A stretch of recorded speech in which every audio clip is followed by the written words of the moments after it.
Mesdames, Messieurs, peuple congolais, pourquoi le dictateur Denis Sassou Nguesso et sa tyrannie anticonstitutionnelle, criminogène, antisociale et machiavélique, c'est fini? Bon, avant de commencer mon allocution, je vais vous dire déjà les chiffres qui viennent de tomber pour la campagne présidentielle illégale, illégitime, que le dictateur d'ailleurs l'a provoqué pour se maintenir que coûte au pouvoir. Les chiffres sont là. C'est-à-dire, les chiffres sont officiels. Sassou Nguesso a dépensé, en ce moment où nous parlons là, c'est 30 millions d'euros.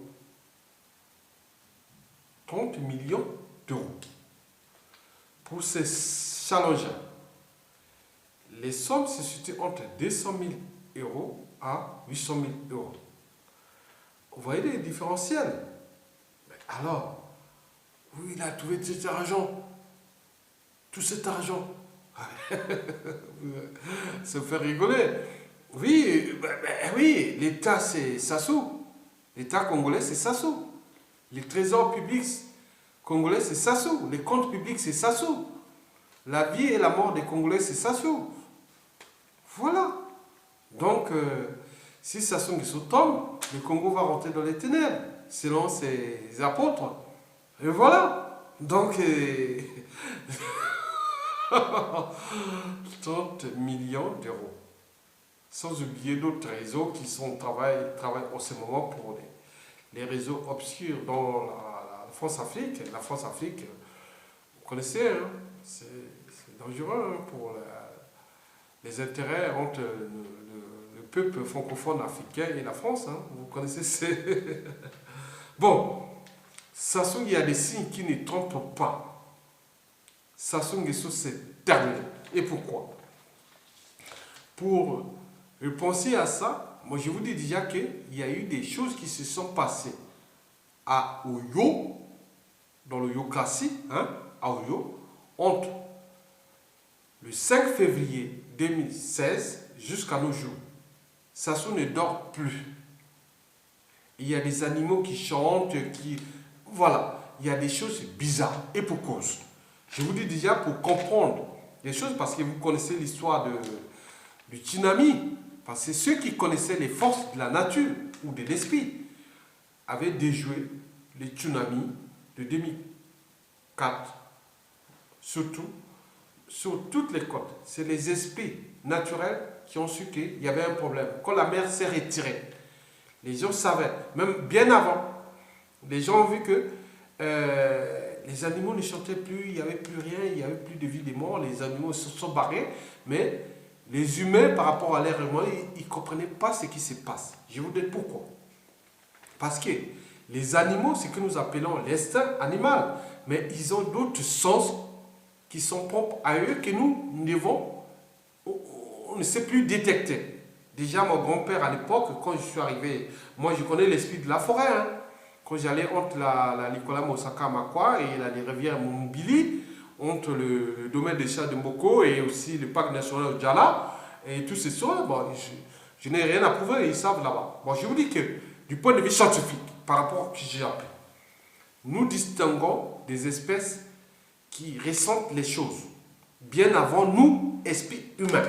Même si on a mis des satellites, des intelligences, mais les animaux, ils ont ces prédispositions naturelles qui les permettent de détecter les choses bien avant. Sassou ne dort plus. Sassou est foutu. Sassou est dans les nerfs. Il sait que sa vie, voilà, on sait. Bon, je dis pourquoi. Ce qui s'est passé entre le 5 février 2016 et jusqu'à nos jours, qui se passe autour d'Oyo, Olombo, Obuya et Dou. Je vous dis que Sassou est dans les ténèbres. Les animaux chantent, mais on n'a jamais vu ça. Bon, je dis pourquoi. D'abord, il y a les animaux ont des récepteurs sensibles. Je vous dis, par exemple, ils ont des thermos. Par exemple, quand on prend les serpents ont des récepteurs thermosensibles. C'est-à-dire, si vous mettez un animal mort devant un serpent, il ne saura pas le reconnaître. Mais s'il est vivant, il sait, c'est un système de, tu vois, comme la nuit, tu vois, il y a la lumière là-bas. Vous pouvez ouvrir votre fenêtre la nuit, vous verrez, les serpents voient ça. Sassou Nguesso a failli même être mordu le 19 février par un serpent, alors qu'il était dans ses palais de Yo. Vous savez ça? Tout le monde le sait. Bon, il y a aussi les basses fréquences. Oui, les éléphants par exemple, ils savent de loin, quand vous rentrez dans la forêt, vous croyez que vous êtes là, mais ils vous voient les yeux, ils vous écoutent les animaux. Les éléphants peuvent entendre les basses fréquences jusqu'à 5 km autour de vous. Ils savent que tiens, cette fréquence est dangereuse ou l'autre non. Ils savent. Et donc, mettez autour de 5 km, bien sûr, il n'y a plus d'éléphants là, autour de Yo, mais il semble que, d'après les informations, qu'il y a une agitation des éléphants autour de la forêt du Congono, non loin de Wando. C'est plutôt à plus de 10 km là. Bon, on ne sait pas pourquoi les éléphants de la forêt du Congono, Wando, ils sont agités pour réagir. Bon, on ne sait pas. Bon, bien sûr, il y a des systèmes électrosensibles, dont nous on connaît les dauphins, certains requins, les squales, comme les requins marteaux ou autres, qui savent détecter par des systèmes électrosensibles de leur poids ou autre. Il semblerait qu'il y a eu certaines choses dont ont été faites par des systèmes de radars, des chauves-souris, dans l'histoire du 1er mars, ce qui s'est passé au Yo, où on a vu plein de chauves-souris qui sont passées la nuit. On ne sait pas qu'est-ce qui arrive. C'est comme vous voyez l'histoire en Afrique. Hein. Vous connaissez ça, par exemple, quand il y a un cadavre quelque part, les vautours, ils savent, hein, la nature savent. Il faut pouvoir, s'il y a une bête qui a été abattue quelque part par un félin, il faut voir là où se trouvent les dauphins, qu'est-ce que je dis, les charognards là qu'on appelle les vautours.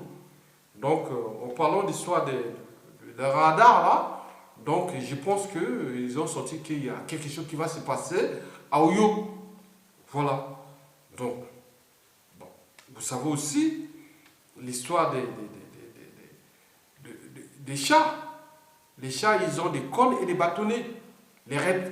Moi j'étais surpris comment le léopard a attaqué le chien de mon grand-père qui s'appelait Ngaï Moko.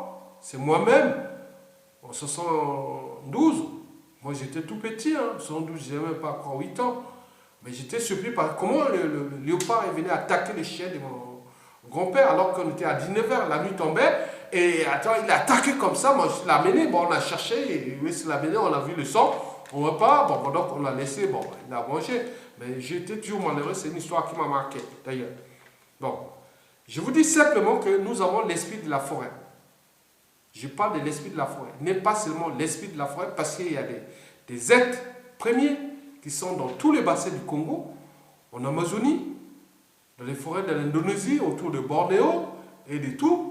Des esprits là, même en Sibérie. Voilà, partout, il y a des esprits de la forêt. Ils savent détecter des choses avant l'heure. Nous savons que Sassou Nguesso, c'est terminé. Et c'est les raisons pour lesquelles je vous dis qu'il y a une agitation animale qui se passe là, parce que Sassou Nguesso, quelque part, peut-être qu'il a fait du mal à certains esprits. Vous savez qu'en Afrique, comme toutes les civilisations, on interdit à certains esprits d'aller la nuit. Parce qu'il y a des esprits maléfiques qui sont... Voilà. Donc, Sassou Nguesso pourra avoir la fin de sa vie, pourra peut-être passer la nuit, on ne sait pas. Mais je vous dis simplement que ce qui pourra arriver, on ne sait jamais.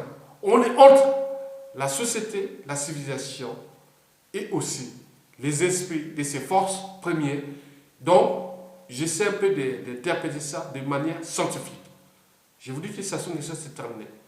Les cadavres, voilà. La nature a horreur du vide. La France-Afrique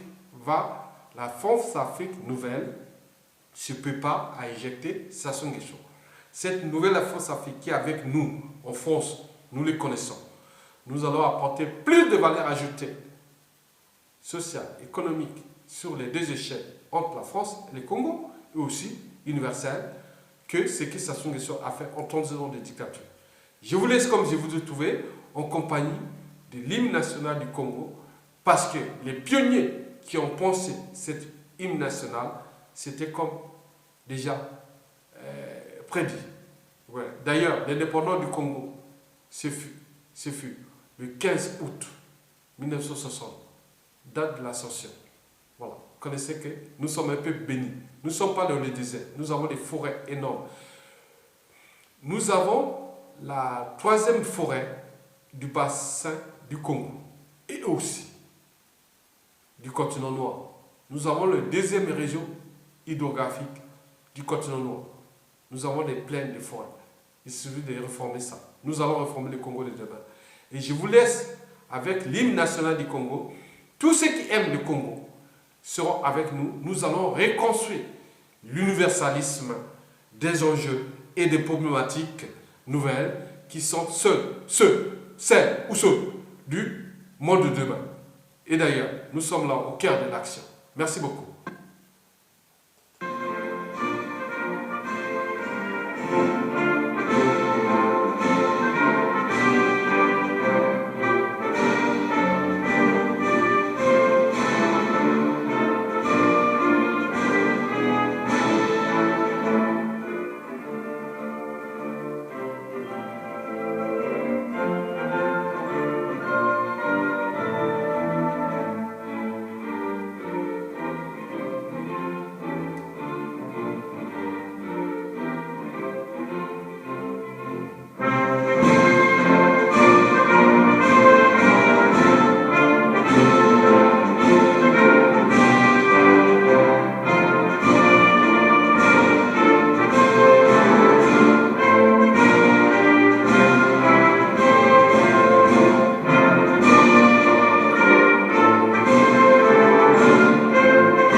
Vu la République, nous sommes en capacité cognitive de réformer nos forces, notre économie et tous les enjeux et les problématiques du monde actuel et de demain. D'abord à l'échelle de notre peuple, le peuple souverain congolais et le Congo, et aussi à l'échelle sous-régionale, continentale et planétaire. Je vous remercie.